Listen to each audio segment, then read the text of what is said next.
We are going to be looking at creepy videos on the internet, strange and odd news stories, and as always, let's go ahead and get right into today's video. This first video is downright creepy. The woman you're going to see in this video is Virginia McCulla. She ended her parents and kept their bodies inside the home for 4 years. But how nonchalant she acts in the video and how she's talking to police like she's going over a grocery list is downright chilling. But before I go ahead and play the video, I'm just going to go ahead and give a little context just as to how crazy this case happens to be. In June of 2019, 29 or 30-year-old Virginia McCulla, she crushed up her father's prescription medication, putting that inside his drink. He would drink those drinks, and that's how he lost his life. Then she targeted her mother next with a hammer and a knife. Virginia kept the body of her father in a homemade mausoleum in his ground floor bedroom and study in a structure that was composed with masonry blocks stacked together. It was covered with multiple blankets and a number of pictures and paintings over the top. She concealed the body of her mother wrapped in a sleeping bag within a wardrobe in her parents' bedroom on the top floor of the property, and this is how her parents would stay over the course of 4 years. There were people saying that maybe she had a very bad childhood and this was her way to enact revenge, but in her words, she did it for the money. And in between the years that she hid their bodies, she was racking up large amounts of debt on their credit cards. Not only that, she would continue to spend their pensions, and everything in total over the course of 4 years ended up being over 150,000 euro. Virginia would constantly lie about her parents' whereabouts. She canceled family arrangements and frequently told doctors and relatives her parents were unwell or away on lengthy trips. For 4 years, she posed as the elderly couple in messages to her siblings and even pretended to be them in phone calls. She even sent her siblings birthday cards purporting to be from her parents, which she ordered online with pre-printed messages. What helped her even more was the fact that this all happened during the C-19 restrictions and lockdown. But in 2024, her parents' doctors started to get worried and were wondering why they kept missing their appointments. A wellness check was performed. The police went into the home, they broke into the home, and this is what was caught on camera. No one in here at the moment. Hold on. The police! Got it. Stay where you are. Stay where you are. Stay where you are. Show your chance. Yeah. Jenny? Yep. Jenny? Yeah. Oh. The time is 12:12. You're under arrest on suspicion of murder against Jonathan McCulloch and Lars McCulloch. Is there anything in the pocket we should know about? Yes, there is. Can I take you to it? No, you can tell me. Can you go in the first one, just so we can tell you something? Yeah. And then, Let's tell us. the only reason I said I need to tell you something about what's upstairs on the top floor as well. That's fine. Yeah, okay. My dad's body's in there. Right, okay. Yep, okay. Obviously I'll What about say, your mum? a little bit more complicated. Okay. That's why I said, can I go upstairs and show Right, you? can you explain it to us, please? Because we're trying to preserve this. It's now going to be seen. So we need to preserve this the best we can. So I don't want you to have you walking up there, all right? Because that's for your well-being as well as ours. Oh, no, up. Okay. So where will we find your mum? Where will we find your mum? Okay, so upstairs there are about 5 wardrobes. Yep. It's behind the bed, but back next to the sink. That's the second one. I've slipped 5 of those into his drink. There were about 2 or 3 drinks that I brought downstairs. And yeah, they were basically, he didn't drink all of them. He only drank probably about half of 2. But, yeah, when I went in the morning, this was before my mother. When I went in the morning, early hours, I got up about half an hour early, about 6 o'clock in the morning. Came in and he was gone. He was gone. I did know that this would kind of come eventually. It's proper that I served my punishment. So, yeah. Right, so I've written this, please. I, Virginia McCulloch, have informed Police Constable 77329 Brown and 79387 Bowers after entering my house on Friday the 15th September 2023 that I murdered my father, John McCulloch, who was stated was under a bed in the rear ground floor of the house, and my mother upstairs in a cupboard next to the sink. Wardrobe. Wardrobe. It's a double wardrobe. Right, okay, I've written Double cupboard. wardrobe. It's like 4 wardrobe doors, but it's the one nearest the sink. Double wardrobe. Yeah. What's significant, as I've written down there here now, I've just read out to you. Are you happy to sign that to say that's a true account? Yeah.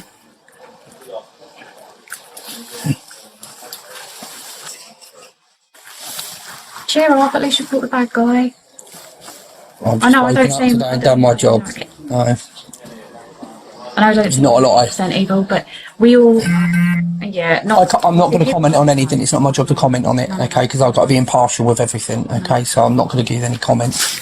No, well, I mean, I deserve to obviously get whatever's coming sentence-wise, because that's the right thing to do. And that might give me a bit of peace.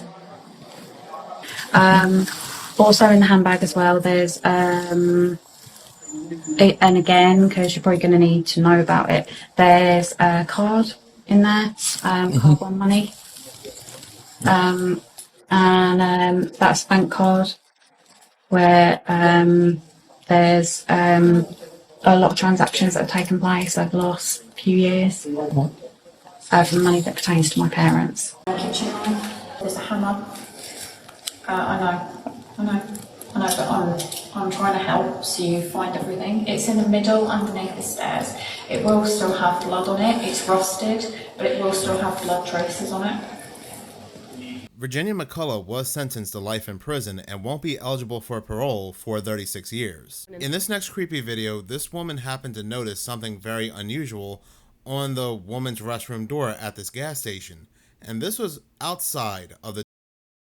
No, that is downright terrifying. That does look exactly like a remote control lock meant to keep somebody from escaping. The fact that that officer was not playing around and he said, "I don't care what your manager says, that thing's coming down right now," tells me they had to have been monitoring that place.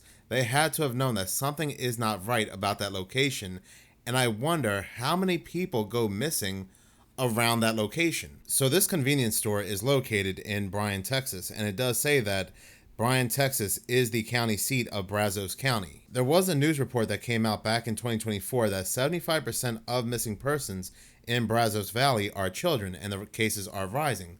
And they go on to say how in Brazos County, 400 people go missing every year. And it's just a quote-unquote coincidence that this convenience store located in Brazos County just happens to have what looks like a remote control lock outside the woman's bathroom. No doubt about it, you have to monitor your surroundings at all times. The woman who found the lock, she called the police for an update, and the explanation they gave was even more unbelievable. Okay, update from the lock on the women's bathroom at the Exxon gas station in College Station. After seeing everybody's comments and videos and realizing that everybody thought and felt the same way that I did for the most part, some of y'all's comments were either irrelevant or like off topic or concerned about the wrong thing, but placed the phone call to the Bryan Police Department this morning. Pretty quickly, within the hour, I would even argue it was probably less than 30 minutes, the police officer called me, who was dispatched, and told me that the manager of the gas station said that the lock was placed there to prevent that there's a large group of Hispanic men that come in there during lunch and destroy the women's restroom. So they placed that lock there to keep them out. Here's the problem.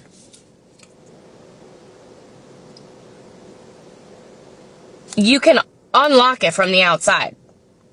So if the Hispanic man wanted to go into the bathroom, he would simply reach up, turn the knob, and still go into the bathroom.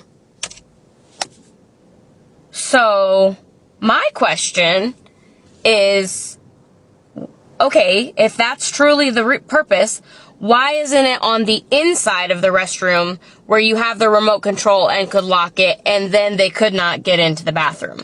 So their reasoning does not make sense. It does not make sense, because if that was the reason, it would be on the inside of the door. The police officer actually agreed with me that it was sketchy and weird and that the explanation didn't really make sense. But he did say, this is my first time ever dealing with something like this, and unfortunately there's nothing that I can do. So. Yeah, that explanation makes no sense to the workers, and they would simply hand you the key to unlock the door, and you would keep the key with you until you're finished. I know some people out there will buy that explanation. They'll say that, well, my Meemaw, she had a mechanism like that on our bathroom door and we were fine. No, stop it. No, your Meemaw did not. In this next creepy video, out of everything I've covered on this channel, this is still one of my biggest fears. And this video comes from Lady Marine 11. Terrifying photo. I'm about to show you one of the most terrifying photographs you've ever. So if you're easily frightened, do not watch this. A friend of mine lives in Chicago, and she and her husband thought that they had a family of raccoons living in their attic because they kept hearing all of these sounds upstairs above their bedroom. So they continued calling their landlord, kept reporting it, kept saying, hey, we've got an infestation of rodents or raccoons or something in our attic, and you guys need to come and get it taken care of. The landlord kept putting them off and kept saying, you know, we're really busy. We can't get there. So the sounds would come and go. Sometimes it would be quiet up there. Sometimes it would be really loud. One day my friend is home alone. Her husband's out of town. And the sounds are particularly bad. Worse than they've ever been before. And she's sitting there and she's like, what is going on? Like, what could there must be a million raccoons up in my attic.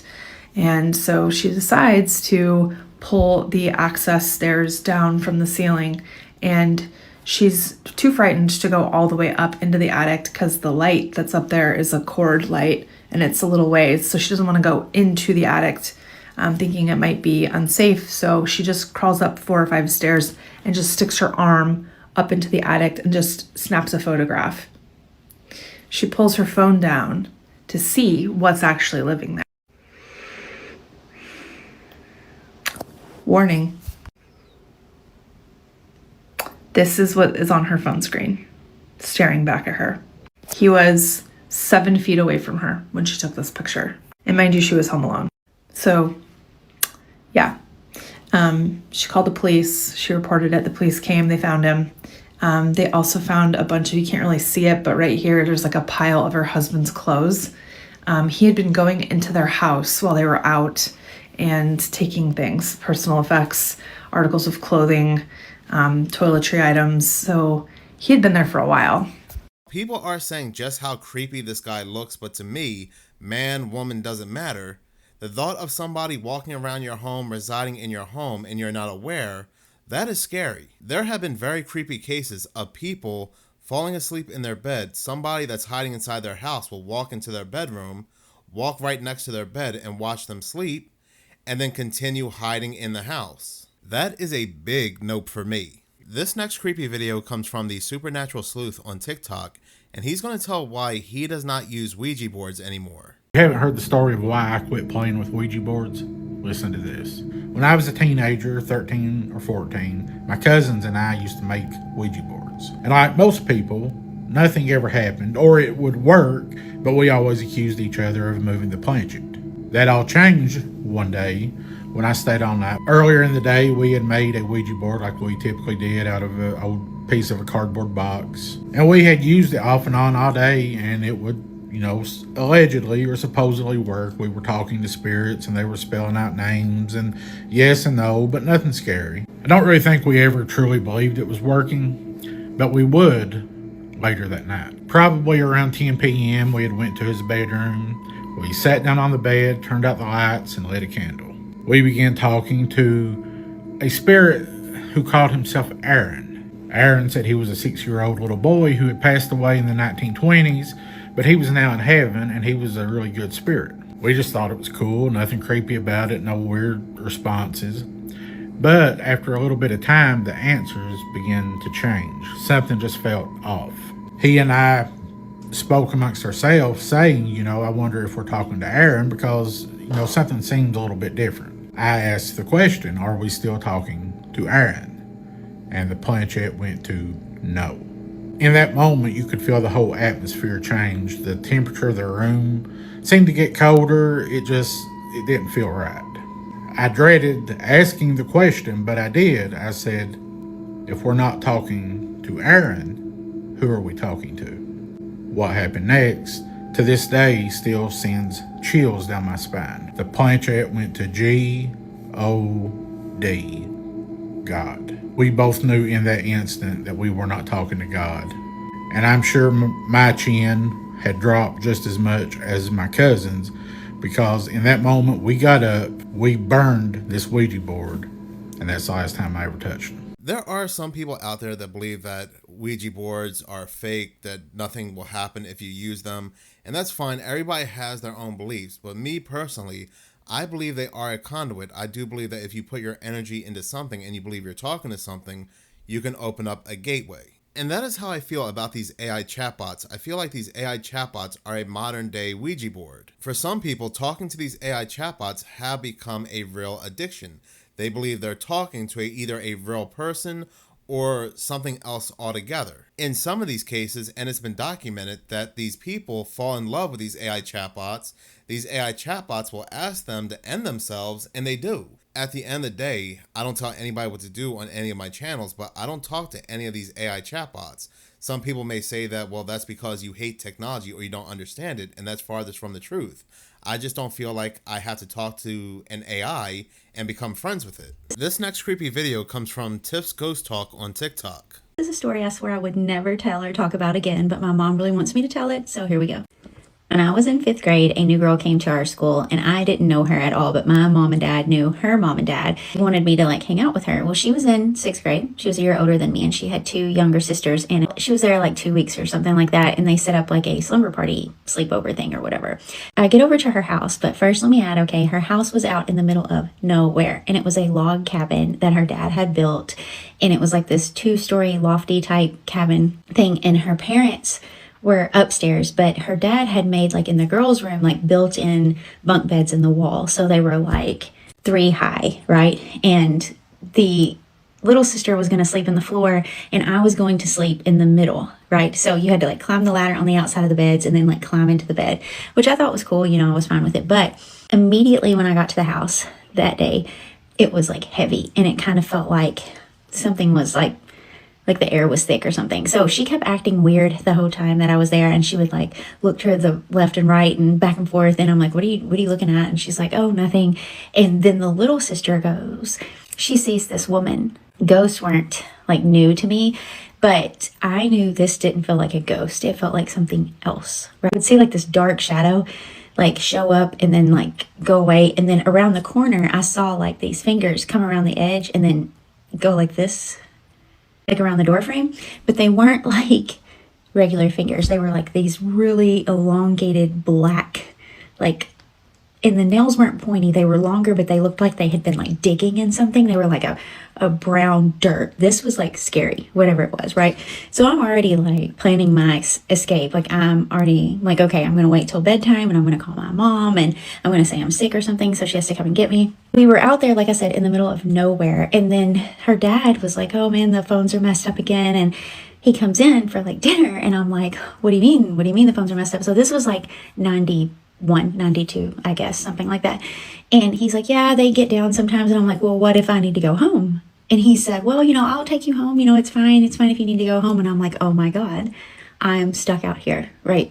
I'm not going to be hey, I need you to take me home, because my dad would have ripped me a new one. Y'all know that he was mean, and he would have been so mad if I would have made this guy bring me home for nothing, right? So I'm like, okay, I'm going to have to stay here. Well, that night we go to get into bed, and she has jeans on. And I'm like, why are you sleeping in jeans? And she said, because I can't feel her scratch my legs in jeans. I'm like, Phil, who? What do you mean? Who?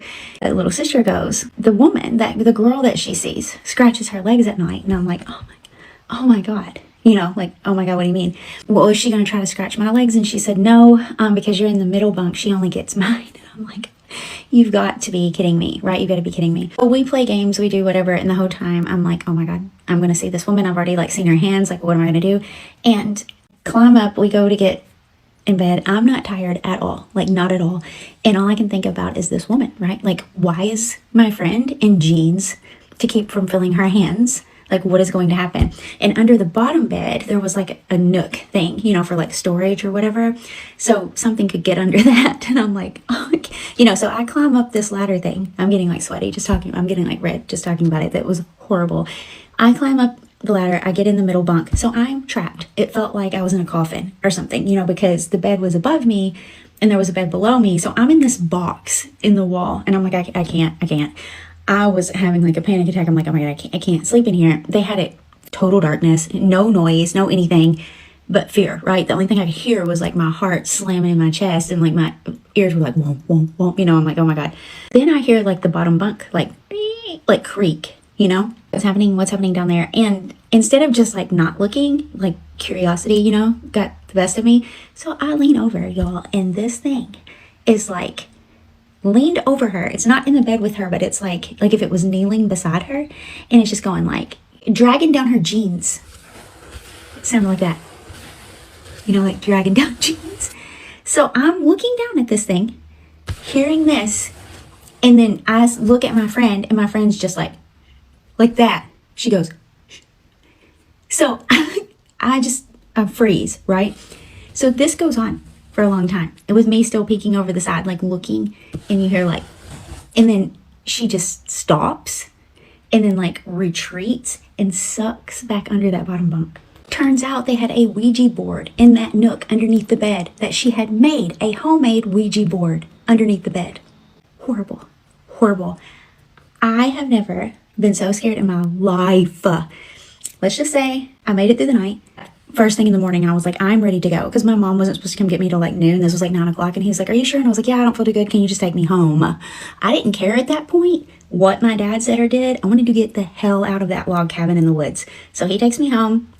I tell my mom, and she's like, well, you don't have to go back again. I'm like, no, I'm never going back. Yeah, I don't blame her one bit either. This sounds like a legend in Philadelphia called the Green Lady, where this terrifying, and I think it's a cryptid, I believe so anyway, but a lot of the older generation around the Philadelphia area would talk about this, where this woman, she would come into your room or be under your bed and start ripping off your clothes, and you would be in like this paralysis state. Very, very horrifying. But in any case, thank you so much for watching. If you like this channel and you want to see more, please subscribe. If you're already subscribed, please like, as any engagement does help the channel grow. Once again, thank you so much for your support.